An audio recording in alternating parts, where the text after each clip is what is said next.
Huitième homélie de saint Jean de Chrysostome envers les Anoméens.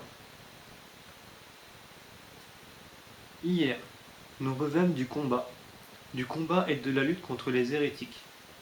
Nos armes étaient sanglantes. Entre nos mains, le glaive de la parole s'était, si je l'ose dire, rougi du sang de l'hérésie. Nous n'avons pas terrassé les corps, mais abattu les sophismes impies et tout ce qui s'élève avec hauteur contre la science de Dieu. 2 Corinthiens chapitre 10 verset 5. Car tel est le genre de ce combat, telle est aussi la nature des armes. Saint Paul dit à ce sujet: les armes de notre milice ne sont point charnelles, elles sont puissantes en Dieu pour renverser les remparts, détruire les raisonnements et tout ce qui s'élève avec hauteur contre la science de Dieu. 2 Corinthiens chapitre 10 verset 4.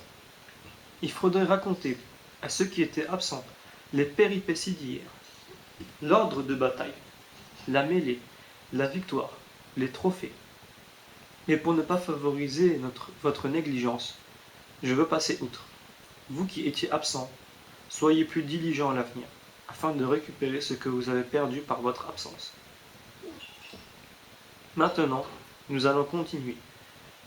Pour peu que l'on ait de zèle à s'instruire, on pourra, si l'on ne nous a pas entendu hier, apprendre de quelqu'un de nos auditeurs ce que nous avons dit.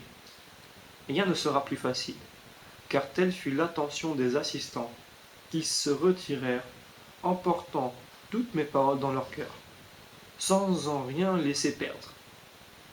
Vous n'aurez donc qu'à les interroger. Quant à la question à traiter aujourd'hui, nous vous l'exposerons nous-mêmes. Nous discuterons une objection que nous font les hérétiques. Quelle est-elle? Dernièrement, nous avons parlé de la puissance du Fils. Nous avons montré qu'elle est égale à celle de son Père, sujet que nous avons longuement développé. Repoussé sur ce point, il nous objecte un autre texte de l'Évangile, texte qu'ils n'entendent pas dans son véritable sens. Le voici. Pour ce qui est d'être assis à ma droite et à ma gauche, ce n'est point à moi à vous le donner. Cet honneur est pour ceux à qui le Père l'a préparé. Matthieu chapitre 20 verset 23. Je vous renouvellerai d'abord le conseil déjà donné si souvent. Ne lisez pas simplement la lettre, pénétrez le sens. Quiconque s'attache uniquement aux mots et ne s'occupe que de ce qui est matériellement écrit tombera dans de nombreuses erreurs. L'Écriture dit que Dieu a des ailes, comme le témoigne le prophète. Protégez-moi à l'ombre de vos ailes. Psaume chapitre 16 verset 8. Nous n'en conclurons pas que cette essence spirituelle et immortelle a des ailes. Si cela ne peut se dire des hommes, encore moins de cette nature pure, invisible, incompréhensible, que signifient donc pour nous les ailes? Le secours, la sécurité, la protection, la défense, un asile inviolable. L'Écriture dit encore que Dieu dort. Levez-vous, pourquoi dormez-vous, Seigneur? Nous ne pouvons pas dire que Dieu dort. Ce serait le comble de la folie. Mais ce mot dormir nous montre sa patience et sa longanimité. Un autre prophète dit: serez-vous comme un homme endormi? Jérémie chapitre 14 verset 9. Vous le voyez, il nous faut beaucoup de prudence pour scruter l'Écriture. En prenant les mots dans leur sens propre et strict, il en résulterait une foule d'absurdités et de contradictions. L'un dit que Dieu dort, l'autre qu'il ne dort pas. À tous deux disent vrai, si vous les entendez convenablement. En disant qu'il dort, l'un montre la grandeur de sa patience. En disant qu'il ne dort pas, l'autre nous révèle son essence pure et incorruptible. Ayez donc beaucoup de prudence, et pesons bien ces paroles. Ce n'est point à moi à vous le donner. Cet honneur est pour ceux à qui le Père l'a préparé. Ce texte n'ôte rien à Jésus-Christ, de sa puissance, ne diminue pas son autorité, mais il nous montre sa sollicitude, sa sagesse, sa providence pour le genre humain. Qu'il ait le pouvoir de châtier ou de récompenser, écoutez ce qu'il dit. Lorsque le Fils de l'homme viendra dans la gloire de son Père, il mettra les brebis à sa droite et les boucs à sa gauche. Et il dira à ceux qui seront à sa droite: venez les bénis de mon Père, possédez le royaume qui vous a été préparé dès le commencement du monde. Car j'ai eu faim et vous m'avez donné à manger. J'ai eu soif et vous m'avez donné à boire. À ceux qui seront à sa gauche, il dira, retirez-vous de moi, maudit, allez au feu éternel, qui a été préparé pour le diable et pour ses anges. Car j'ai eu faim et vous ne m'avez pas donné à manger. J'ai eu soif et vous ne m'avez pas donné à boire. J'étais étranger et vous ne m'avez pas recueilli. Matthieu chapitre 25, versets 31 et suivant.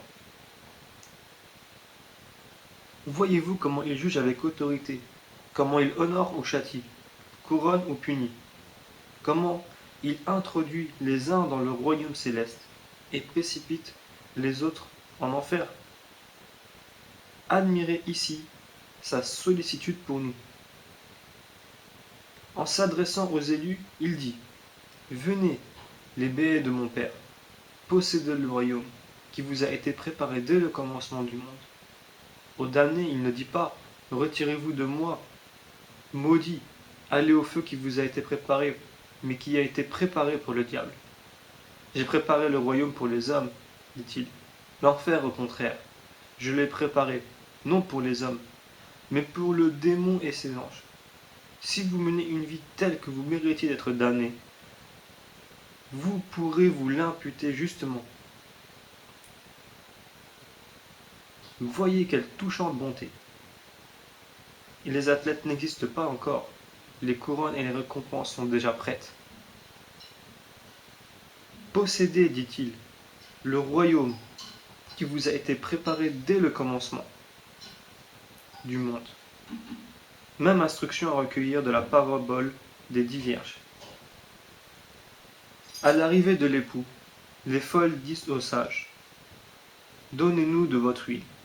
Les autres répondent, nous craignons qu'il n'y en ait pas assez pour vous et pour nous. L'Écriture n'entend pas parler d'huile et de feu, mais de la virginité et de la bonté.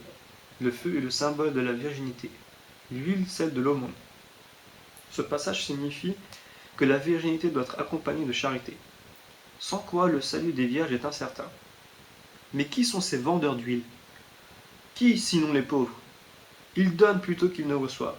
Regardez donc l'aumône, non comme une perte, mais comme un gain, non comme une dépense, mais comme un prêt avantageux. Vous recevez plus que vous ne donnez. Vous donnez du pain, et vous recevez la vie éternelle. Vous donnez un habit, et vous recevez un vêtement d'immortalité. Vous donnez un abri sous votre toit, et vous recevez le royaume des cieux. Vous distribuez des richesses périssables, et vous recueillez des biens éternels. Je suis pauvre, dites-vous, comment faire l'aumône?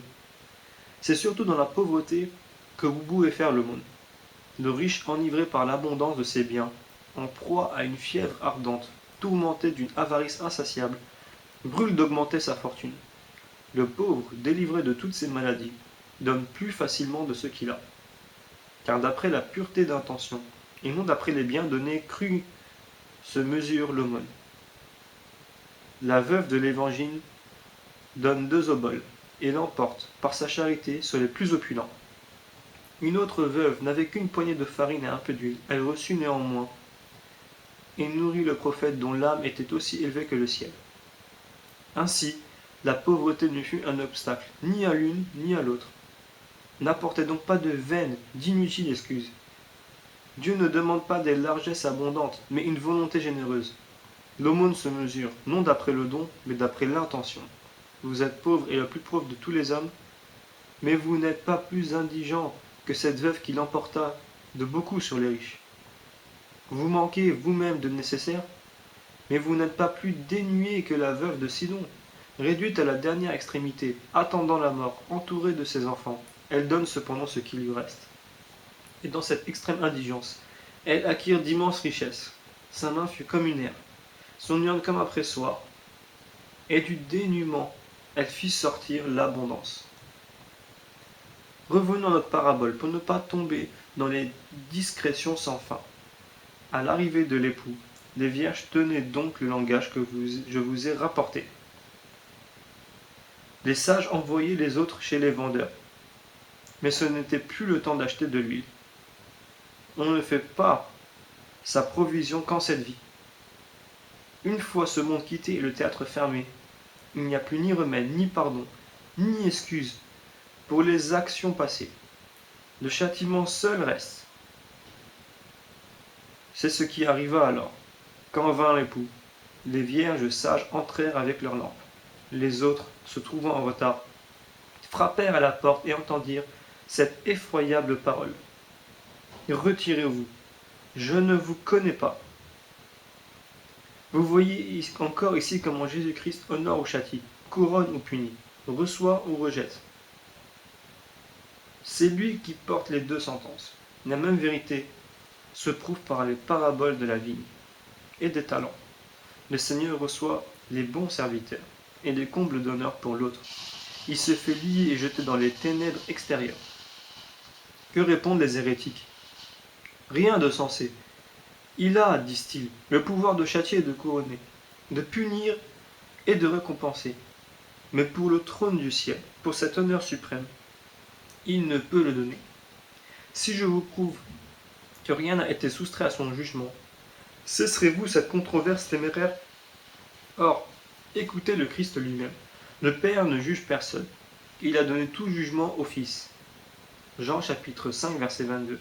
Si donc le Père a tout pouvoir de juger, rien n'a été excepté de sa juridiction.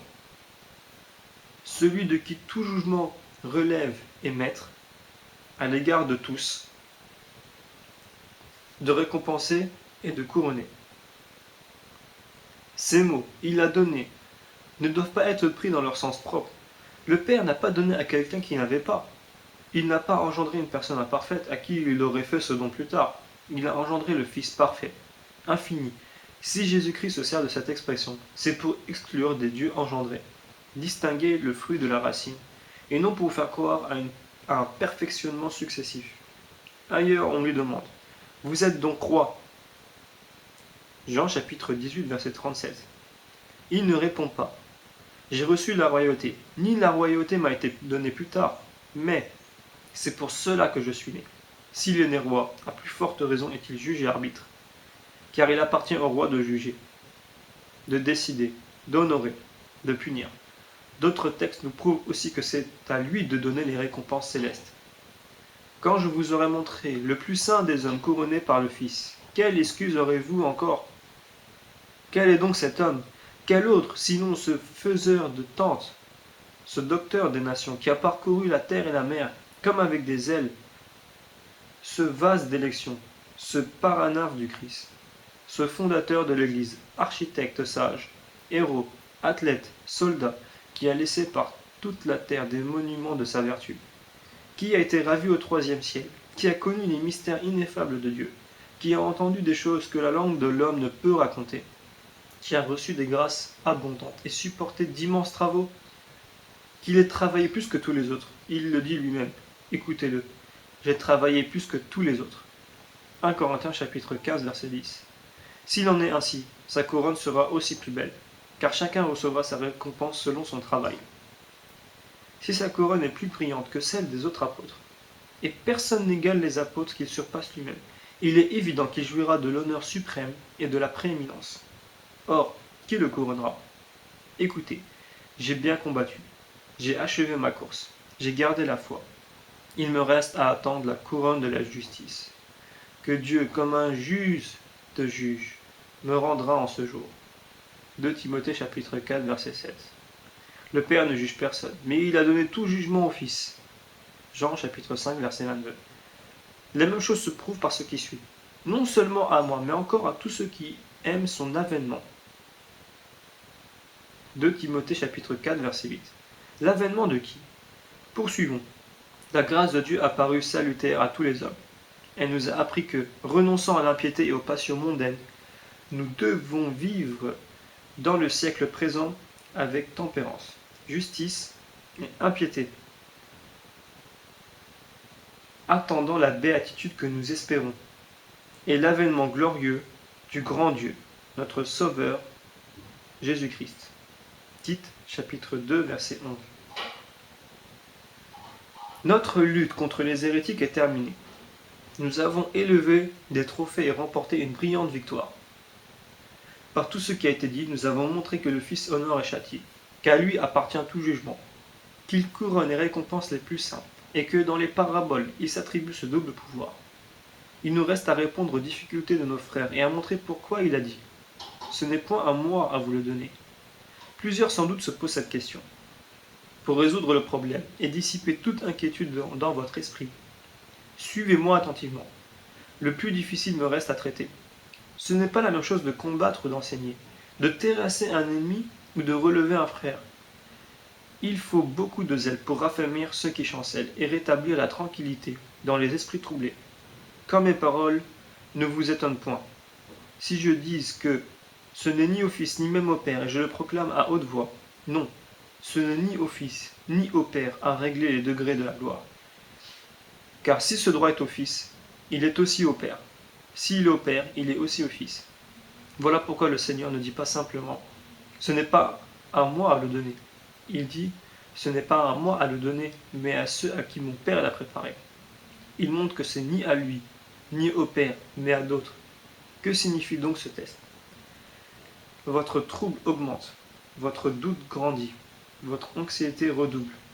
Mais ne craignez rien.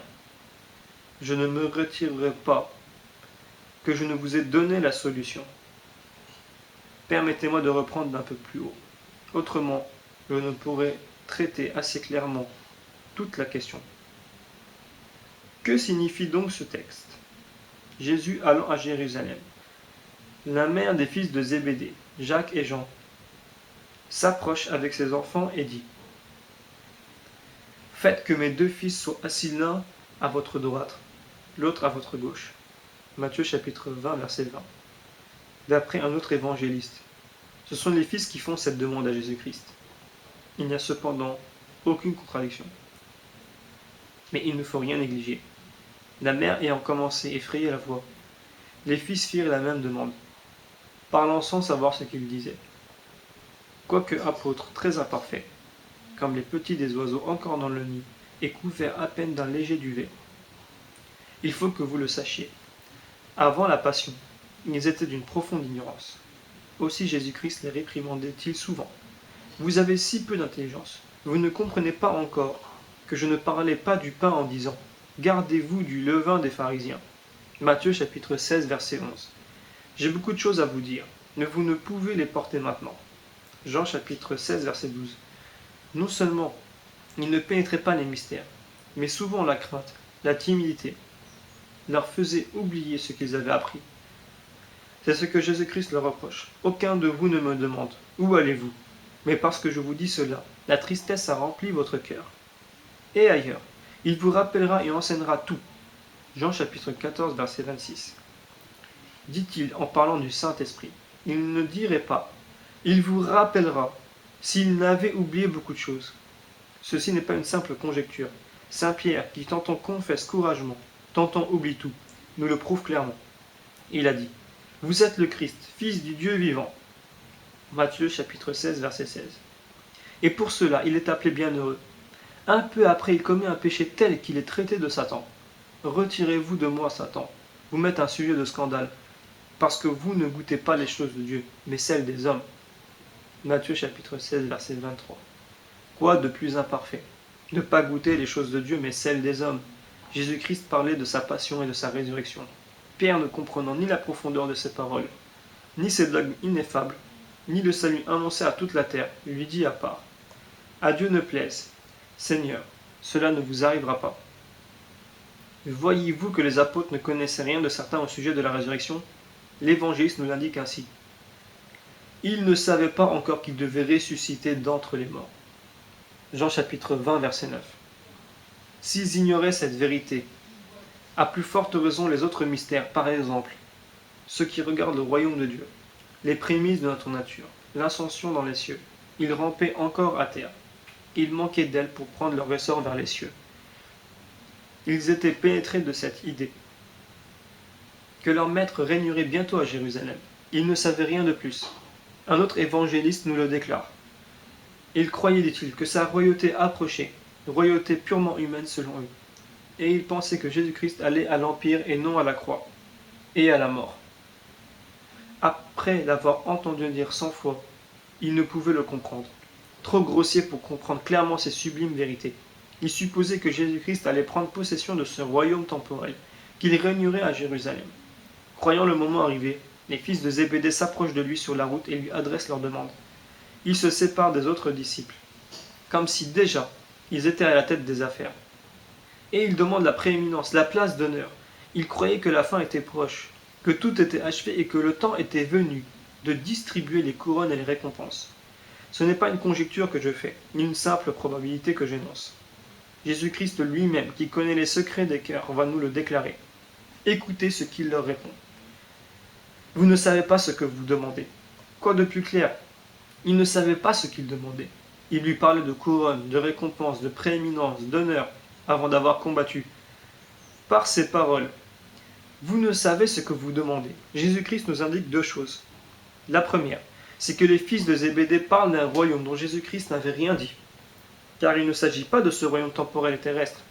La seconde, c'est qu'en recherchant la prééminence, en voulant paraître plus élevé, plus brillant que les autres, ils font une demande très inopportune. Ce n'est pas le temps des couronnes et des récompenses, mais des combats, des luttes, des peines, des sueurs, des dangers, des guerres. Voici donc le sens de ces mots. Vous ne savez ce que vous demandez. En me parlant ainsi, vous n'avez pas encore souffert. Vous n'êtes pas encore descendu dans l'arène. Le monde est encore égaré. L'impiété domine. Les hommes périssent. Vous ne vous êtes pas encore élancé de la barrière pour courir au combat. Pouvez-vous boire la calice que je vais boire et être baptisé du baptême dont je vais être baptisé? Marc chapitre 10, verset 38. Il appelle calice et baptême sa croix et sa mort. Calice, parce qu'il l'accepte avec plaisir. Baptême, parce que par là, il purifie la terre. C'est aussi pour montrer la facilité de sa résurrection. Celui qui est baptisé dans l'eau en sort facilement, la nature de cet élément n'offrant aucune résistance. Ainsi, Jésus-Christ descendu au tombeau ressuscite avec la plus grande facilité. C'est pourquoi il l'appelle baptême. Voici ce qu'il veut dire. Pouvez-vous souffrir la mort? Car maintenant, c'est le temps de la mort, des dangers, des peines. Ceux-ci répondent, nous le pouvons, sans savoir ce qu'ils disent. Et dans l'espoir d'obtenir leur demande, Jésus reprend. Vous boirez le calice, vous serez baptisés du baptême dont je vais être baptisé. Il appelle ainsi la mort. Car Jacques eut la tête tranchée par le glaive, et Jean mourut plusieurs fois. Mais d'être assis à ma droite et à ma gauche, ce n'est point à moi à vous le donner, mais à ceux à qui il a été préparé. Voici le sens. Vous mourrez, vous serez torturés et honorés du martyre. Cependant, d'être les premiers, ce n'est pas à moi à vous le donner, c'est aux athlètes, à le conquérir par une plus vive ardeur, un plus grand zèle. Pour rendre ceci encore plus clair, faisons une supposition. Voici un ogonète, une mère ayant deux fils athlètes, vint le trouver avec ses enfants et lui dit « Faites que mes deux fils obtiennent la couronne. » Que répond-il? La même chose que Jésus-Christ. Ce n'est pas à moi à le donner. Je suis agonothète. J'accorde les récompenses non à la faveur, ni aux prières, mais au succès. Car l'agonothète doit donner le prix au courage et non au premier venu. C'est ce qui fait aussi Jésus-Christ. Par là, il ne détruit pas son essence, ni sa dignité de Dieu. Il montre que ce n'est pas à lui de donner la récompense, que c'est aussi aux compagnons de le prendre. Car si cela dépendait de lui seul, tous les hommes seraient sauvés et viendraient à la connaissance de la vérité. Les honneurs ne seraient pas diverses, puisqu'il a fait tous les hommes et prend un soin égal de tous. Qu'il y ait des gloires diverses, saint Paul nous l'enseigne. L'autre est éclat du soleil, autre l'éclat de la lune, autre l'éclat des étoiles, et une étoile diffère d'une autre en éclat. 1 Corinthiens chapitre 15, verset 41. Si on élève sur ce fondement un édifice d'or, d'argent et de pierres précieuses, saint Paul parle ainsi pour nous montrer les différentes espèces de vertus, et il nous indique en même temps que ce n'est pas en dormant qu'on entre au royaume des cieux, mais qu'il faut, par beaucoup de tribulations, conquérir cette couronne. Les fils de Zébédée, forts de l'amitié et de la faveur de Jésus-Christ, croyaient qu'ils seraient préférés aux autres. Pour les détromper et leur ôter cette persuasion propre à les rendre plus négligents, Jésus-Christ leur dit Ce n'est pas à moi de le donner, c'est à vous de le prendre. Si vous le voulez, montrez plus de zèle, plus d'ardeur, plus de dévouement. Les couronnes se donnent aux travaux, les honneurs aux actions, les récompenses aux fatigues, les œuvres. Voilà près de moi la meilleure recommandation. J'avais donc raison de le dire. Ce n'est ni à lui ni au Père, mais aux athlètes, aux combattants. C'est pour cela que Jésus-Christ dit à Jérusalem, « Combien de fois ai-je voulu rassembler tes enfants, comme une poule ses poussins, et tu ne l'as pas voulu. Voici que vos maisons demeurent désertes. » Luc chapitre 13, verset 34. Ainsi, vous le voyez, parmi les lâches, les paresseux, les indolents, personne ne sera sauvé. Nous apprenons encore par là un autre mystère. C'est que le martyr ne suffit pas pour donner la prééminence et l'honneur suprême. Jésus-Christ prédit le martyr aux fils de Zébédée. Et cependant, ils n'obtiennent pas pour cela la première place. Car il y en a d'autres qui peuvent avoir fait davantage. Aussi dit-il, vous boirez de mon calice, vous serez baptisés du baptême dont je vais être baptisé. Mais d'être assis à ma droite et à ma gauche, ce n'est pas à moi à vous le donner. Il ne s'agit pas de siège, cela signifie jouir d'un plus grand honneur, obtenir la prééminence, être le premier de tous. Jésus-Christ, en parlant ainsi, se proportionne à notre intelligence. Les fils de Zébédée demandaient la première place et la préférence sur tous les autres. Pour être ainsi placé et élevé au-dessus des autres, le martyr seul ne suffit pas. Vous mourrez, il est vrai, mais jouir de l'honneur suprême, ce n'est pas à moi à vous le donner. C'est à ceux à qui il a été préparé. Et à qui est-il préparé?